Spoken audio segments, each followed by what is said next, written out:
సమాధుల పండుగ ఇచ్చేయమని బైబిల్లో లేదు. అయినా సరే సమాధులు కడిగి పువ్వులు కొవ్వొత్తులతో అలంకరిస్తున్నారు. అసలు సమాధుల పండుగ ఎందుకు చేస్తున్నారు చెప్పగలవా? క్రీస్తు పునరుద్ధానాన్ని ప్రకటించడానికి. ఆహా, క్రీస్తు పునరుద్ధానాన్ని ప్రకటించాల్సింది సమాధులకా సమాజానికా? అది క్రీస్తు పునరుత్థానుడు అయినప్పుడు కొందరు స్త్రీలు శిష్యులు సమాధి దగ్గరికి వెళ్ళారు కదా, దాన్ని గుర్తు చేసుకుంటూ మేము కూడా వెళ్తున్నాం. క్రీస్తు మూడో దినాలు లేస్తానని చెప్పినా నమ్మని అవిశ్వాసులే సమాధుల దగ్గరికి వెళ్ళారు. అందుకే ఆ తర్వాత ప్రభు వారి అవిశ్వాసం బట్టి వాళ్ళని గద్దించాడు. నువ్వు విశ్వాసవా అవిశ్వాసవా? నీతిమంతులు జ్ఞాపకం చేసుకోమని బైబిల్ చెప్తుంది కదా, వాళ్ళని జ్ఞాపకం చేసుకోవడానికి అక్కడికి వెళ్తున్నాం. వాళ్ళ కోసం ప్రార్థన కూడా చేస్తున్నాం. చనిపోయిన వారిని జ్ఞాపకం చేసుకోవడానికి సమాధుల దగ్గరికి వెళ్ళాలా? పైగా ఆ రోజే ఎందుకు వెళ్ళాలి? ఒక వ్యక్తి చనిపోగానే అతను పాతాళానికో పరదేశకు వెళ్ళిపోతారు కదా, ఇంక సమాధుల దగ్గరికి వెళ్ళి ప్రార్థించే వాళ్ళ లాభం ఏంటి?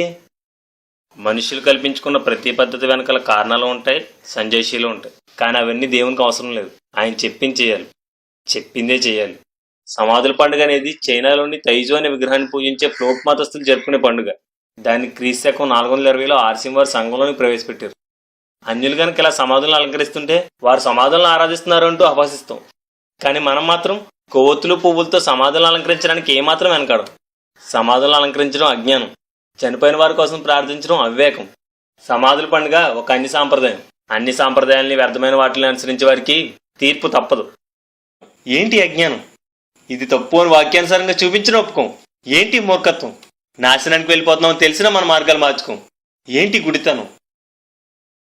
ఎవ్వరికి బైబిల్ అవసరం లేదు. పండుగలు ఆచారాలు కావాలి, సరదాలు సంబరాలు కావాలి, బిరుదులు గుర్తింపులు కావాలి. సంఘం నానాటికి దిగజారిపోతుంటే ఈ పరిస్థితిని మార్చాలన్న భారం కానీ బాధ్యత కానీ ఎవ్వరికీ లేదు.